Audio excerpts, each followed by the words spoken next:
2 சூ-30 பிளேன்களை இப்பொழுது கொடுப்பதற்கு தயாராகி உள்ளது இந்திய விமானப்படை. இந்தியாவில் கூட ஒன்று தரையிறக்கப்பட்டு திருவனந்தபுரத்தில் பல நாட்கள் குத்த வைத்து உட்கார்ந்து கடைசியில் அதை ரிப்பேர் செய்து நாம் பறக்க விட்டோம் அல்லவா.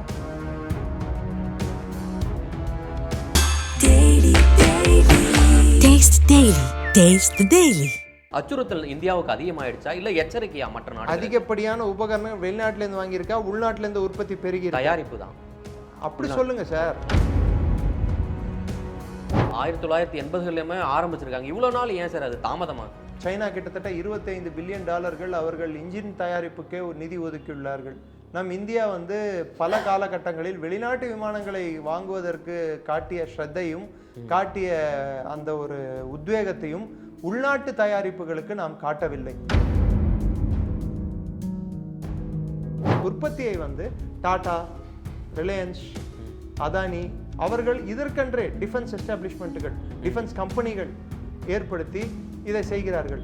உடனே இங்கே இருப்பவர்கள் கேட்கலாம், இது அம்பானியை பணக்காரனாக்குவதல்லவா, இது அதானியை பணக்காரனாக்குவதல்லவா, டாட்டாவை இது சூட் பூட் கி சர்க்கார், இது மோடி மற்றவர்களை அப்போ லாக்ஹீட் மார்டின் என்பது ஒரு பிரைவேட் நிறுவனம். அதனிடமிருந்து எஃப் விமானங்களை வாங்க சொல்வது அது யாரை பணக்காரனாக்குவது? டாடா வண்டிகள், டாடா ட்ரக்குகள் ராணுவ பயன்பாட்டுக்கு விற்கின்றார்கள். நீங்களே பார்த்துருப்பீங்க, டாடா அசோக் லேலாண்ட் வண்டிகள் விற்கின்றார்கள். அதுவும் பிரைவேட் தானே, நிறுத்திடலாமா? அரசாங்கத்தின் கட்டுப்பாட்டின் கீழ் அவர்களின் நேர்காட்டலுக்கு இணங்க நம் பொருட்களை, ராணுவ பொருட்களை உற்பத்தி செய்தால் என்ன தவறு இருக்கிறது? ரெஃப்ளெக்ட் நேயர்களுக்கு வணக்கம். இன்று நாம் சந்திக்க இருக்கக்கூடிய சிறப்பு விருந்தினர் டிஃபென்ஸ் எக்ஸ்பர்ட் நிரஞ்சன் அவர்கள். சார் வணக்கம். சார் ஜெயின் வணக்கம். இந்தியா மீண்டும் அந்த காவிரி இன்ஜின் சோதனையை துரிதப்படுத்தியிருக்கு. இந்த துரிதப்படுத்துறதுக்கு காரணம் என்ன? திடீரென சோதனை செய்ய வேண்டிய நோக்கம் என்ன சார்? அதாவது அமெரிக்கா கொடுக்க வேண்டிய GE இன்ஜின்களை இந்தியாவுக்கு கொடுப்பதற்கு தாமதம் ஆகிக்கொண்டே இருக்கிறது. இந்தியா ஒரு இலக்கு ஒன்று வைத்துள்ளது.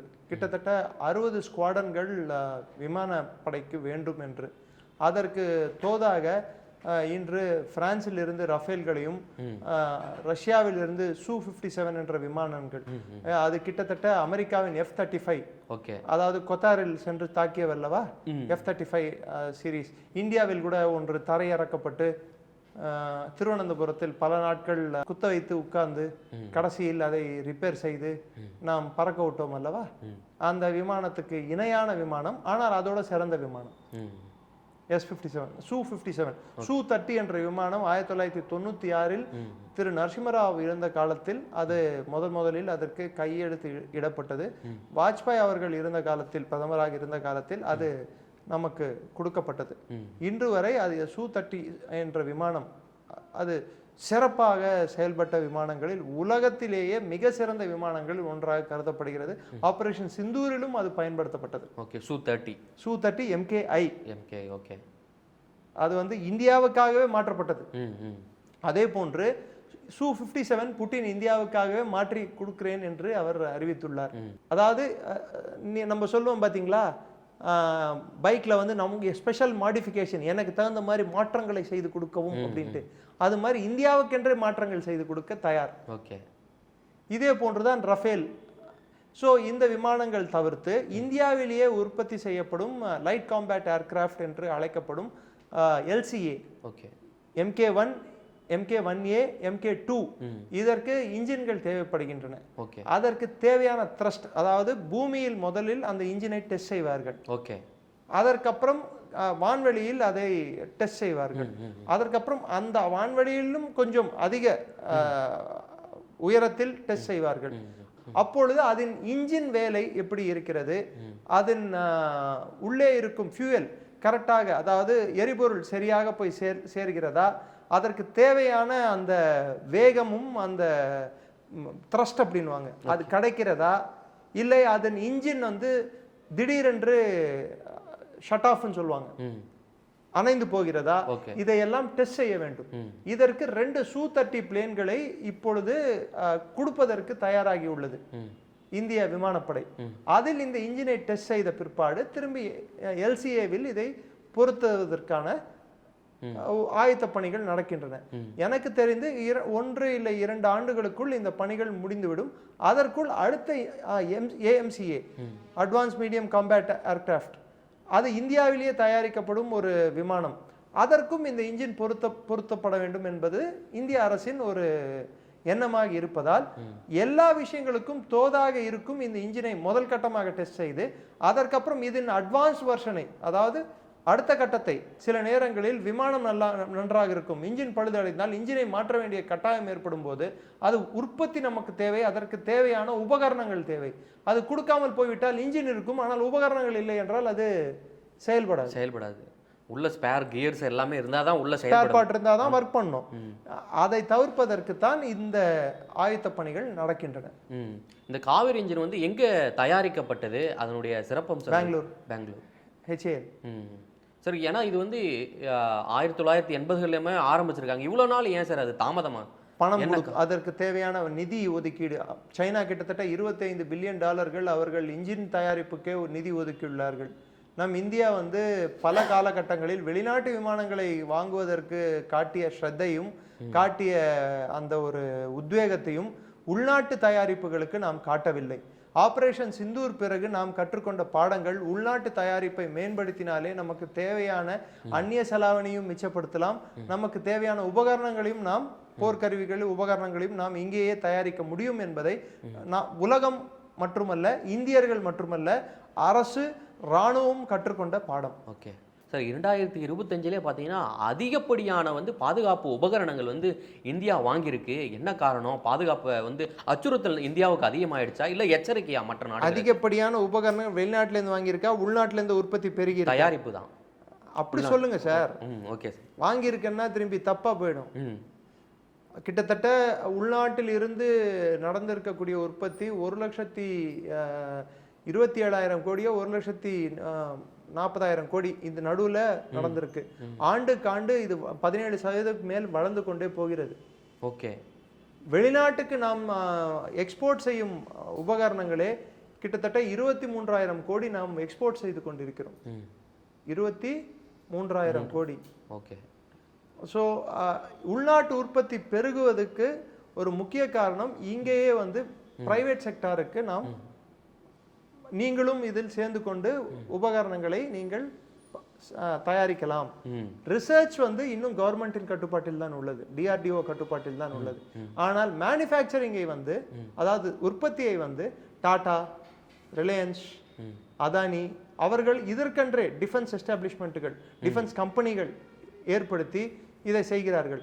உடனே இங்கே இருப்பவர்கள் கேட்கலாம், இது அம்பானியை பணக்காரனாக்குவதல்லவா, இது அதானியை பணக்காரனாக்குவதல்லவா, டாட்டாவை இது சூட் பூட் கி சர்க்கார், இது மோடி மற்றவர்களை அப்போ லாக்ஹீட் மார்டின் என்பது ஒரு பிரைவேட் நிறுவனம், அதனிடமிருந்து F விமானங்களை வாங்க சொல்வது அது யாரை பணக்காரனாக்குவது? அகஸ்டா வெஸ்ட்லேண்ட் ஒரு பிரைவேட் நிறுவனம், அதன் இடமிருந்து நாம் வாங்கிய விமானங்கள் அது யாரை பணக்காரர்கள்? இத்தாலியில் இருந்து வாங்கிய விமானங்கள், தரம் குறைந்த விமானங்கள், ஹெலிகாப்டர்கள், அதை வாங்கிய போது இதெல்லாம் தெரியவில்லையா? இன்னும் சொல்ல போனால் நாம் வாங்கக்கூடிய ஷூ கம்பெனி அதுவும் ஒரு தனியார் வசம்தான் உள்ளது. எல்லா நாடுகளிலும் டிஃபென்ஸ் உற்பத்திகள் பல்வேறு சமயங்களில் அது தனியார் வசம் உள்ளன. ஃபார் எக்ஸாம்பிள் இந்தியாவில் ஃபோர்ஸ் அப்படின்னு சொல்லிட்டு ஒரு கம்பெனி இருக்கு. அவர்கள் அந்த நம்ம ரோட்ல கூட நீங்க பார்க்கலாம், வேன் எல்லாம், பெரிய வேன் எல்லாம் ஃபோர்ஸ் வேன், எஃப்என் சிம்பல் போட்டு, அது ராணுவத்து பயன்பாட்டுக்கு அவர்கள் விற்கின்றார்கள். டாடா வண்டிகள், டாடா ட்ரக்குகள் ராணுவ பயன்பாட்டுக்கு விற்கின்றார்கள். நீங்களே பார்த்திருப்பீங்க, டாடா அசோக் லேலாண்ட் வண்டிகள் விற்கின்றார்கள். அதுவும் பிரைவேட் தானே, நிறுத்திடலாமா? அப்போ கவர்மெண்ட் பொருள் தான் நம்ம எல்லாத்தையும் வாங்கணும்னா எல்லாமே கவர்மெண்ட் பொருள் மாத்திரமே நம்ம வாங்கிட்டு இருக்கோமா? பிரைவேட் பொருளே வாங்குறது இல்லையா இந்தியாவில்? வாங்குறோம். அது தர குறைந்த பொருள், குறைவான பொருள் எப்படி சொல்றீங்க? முதல்ல DRDO தான் அதை ரிசர்ச் பண்ணுது. DRDO ரிசர்ச் பண்ணி அதை இந்த பிரைவேட் கம்பெனிக்கு கொடுக்குது. நீங்க இது மேனுஃபேக்சர் இந்த ஸ்பெசிஃபிகேஷனோட இந்த இந்த இந்த இது வேணும் எங்களுக்கு அப்படின்னு சொல்லி அதுக்கண்டு ஒரு தேவைகளை குறிப்பிட்டு அவர்கள் இதை செய்ய வேண்டும் என்று சொல்கிறார்கள். அவர்கள் கம்பெனியில் செய்கிறார்கள். இப்பொழுது இந்தியாவில் இருக்கும் கம்பெனிகள் நமக்கு போதாது, அரசாங்கத்தின் கட்டுப்பாட்டில் உள்ள கம்பெனிகள் போதாது. இதனால் 10 பிரைவேட்லேருந்து வர்றதுனால 10 பேருக்கு வேலை வாய்ப்பும் கிடைக்கும் இல்லை? நமக்கு மிகப்பெரிய பொருள், அதாவது பொறியியல் படித்த மாணவர்கள் வந்து இந்தியாவில் மிகப்பெரிய அளவில் இருக்கிறார்கள். அவர்களுக்கு வேலை வாய்ப்பு வழங்குவது என்ன தவறு? அதற்கு ஒரு வழிமுறை, அரசாங்கம் எல்லா வேலை வாய்ப்பும் கொடுக்க முடியாது, ஏன்னா கஜானா காலி ஆயிடும். அதுக்கு மேல பிரைவேட் செக்டாருக்கு போச்சுன்னா அது வளர்ச்சியை இன்னும் அதிகப்படுத்துமா, துரிதப்படுத்துமா, இல்ல அதை கம்மியாக்குமா? அதிகப்படுத்தும். இது வரைக்கும் நம்ம எப்பெல்லாம் பிரைவேட் செக்டரை நோக்கி வெறும் அம்பாசிடர் கார் மாத்திரம் தான் இந்தியாவில் இருக்கும்போது அதுதான் பெஸ்ட் காரணம். இது எப்படி தெரியுமா, குதிரை ஒன்று மாத்திரம் ஓட விட்டு ரேஸ் பெஸ்ட், நான் அந்த குதிரை ஜெயிச்சிச்சுன்னு சொல்ற மாதிரி. அட்லீஸ்ட் ஒரு 2 குதிரை இருந்தால் தானே சார் எது சிறந்த குதிரைன்னு சொல்ல முடியும். அம்பாசிடர் மாத்திரம் வச்சுக்கிட்டு, ஃபியட் மாத்திரம் வச்சுக்கிட்டு இந்தியாவில் இதுதான் சிறந்த கார்னு சொல்லிட்டு இருந்தோம். இன்னைக்கு எத்தனை கார் ரோட்ல ஓடுது? அம்பாசிடர் எங்க போச்சு? காணாம போயிடுச்சு. ஏன்? அதுக்கு அடுத்து அப்கிரேட்லாம் வந்துடுச்சு. அப்கிரேட் இல்லை சார், அந்த அம்பாசிடர் மாடலை மாத்தாமலேயே ஓட்டிட்டு இருந்தா, ஒரு பிரஷ் தான் இருக்கு நீங்க பல்லு துளக்கிறதுக்கு அப்படின்னா அதை தான் வாங்கி ஆகணும்னு உங்களை நிர்பந்தப்படுத்தினா அதை மாத்திரம் தான் வாங்கிட்டு இருப்பீங்க. தாராளமயமான கொள்கை வந்த பிற்பாடு, மற்றவர்கள் வந்து உற்பத்தி திறனை நம்ம வளர்த்துக்கிட்ட பிற்பாடு, நமக்கு அதுக்கு தேவையான தொழில்நுட்பத்தை வளர்த்துக்கிட்ட பிற்பாடு, அரசாங்கத்தின் கட்டுப்பாட்டின் கீழ் அவர்களின் நேர்காட்டலுக்கு இணங்க நம் பொருட்களை, இராணுவ பொருட்களை உற்பத்தி செய்தால் என்ன தவறு இருக்கிறது? ஓகே, தொடர்ந்து இது போல உள்நாட்டு உற்பத்தி எல்லாம் ஒரு பக்கம் அதிகரிச்சுன்னு இருக்கு. ஆனா மறுபக்கம் வந்து இந்தியாவுடைய ரூபாய் மதிப்பு குறைவதா சொல்றாங்க. ஆமா, மே மாதத்திலிருந்து குறைந்துள்ளது. 85 ரூபாய் இருந்தது, இன்று 89 ரூபாயாக மாறியுள்ளது. இதற்கு 3 முக்கிய காரணங்களாக நான் பார்ப்பது, நான் தெரிந்து கொண்டது என்னவென்றால், முதல் காரணம் தங்கத்தின் தேவை இந்தியாவில் அதிகரித்துள்ளது. அதுவும் குறிப்பிட்டு விழா காலங்களில், இது விழா காலம், ஆமா, தங்கம் அதிகம் வாங்க ஆரம்பிக்கிறாங்க. அதனால் அப்போ இந்தியாவில் தங்கம் உற்பத்தி இல்லை, வெளிநாட்டில இருந்தா நம்ம வாங்கி ஆகணும். அப்போ அந்நிய செலாவணி எது ரூபாயிலேயே கொடுப்போம், டாலர்ல தானே கொடுப்போம். ஒன்று. ரெண்டாவது முக்கியமான காரணம், இந்தியாவில் இருக்கக்கூடிய ஷேர் மார்க்கெட்டில் இருக்கக்கூடிய பங்குதாரர்கள் அதிலிருந்து இன்வெஸ்ட்மெண்ட் ஃப்ரெண்ட்லியா இல்லை. இந்தியாவில் இருக்கக்கூடிய இன்னைக்கு அமெரிக்காவுக்கும் இந்தியாவுக்கும் நடக்கக்கூடிய வர்த்தக போரானது எப்படி போகிறது என்று தெரியாத காரணத்தினால் இந்தியாவில் முதலீடு செய்வதை அவர்கள் யோசித்து கிட்டத்தட்ட 1 ட்ரில்லியன் எவ்வளவு தெரியுங்களா, கிட்டத்தட்ட 1000 லட்சம் கோடி ரூபாய் வெளியே எடுத்திருக்காங்க. நம்ம பங்கு சந்தையிலேருந்து வெளியே போயிருக்கு. அப்போ வெளியே போகும்போது டாலரா போகுமா இல்லை ரூபாவா போகுமா? டாலரா போகும். ஸோ டாலர், இந்திய ரூபாய் டாலர் இருப்பு அதிகமாக இருந்தால் ரூபாயின் மதிப்பு நிலையா இருக்கும். ஓகே. டாலரின் இருப்பு கம்மியாகும் போது ரூபாயின் மதிப்பு அதிகரிக்காது, கம்மியாகும். ஓகே. எப்போ டாலர் எல்லாம் அதிகம் நம்ம வச்சிட்டு இருக்கோமோ அப்போ ரூபாய் வந்து அதோட, ஏன்னா பண பரிவர்த்தனை என்பது ரூபாயில் யாரும் பண்ணுவதில்லை.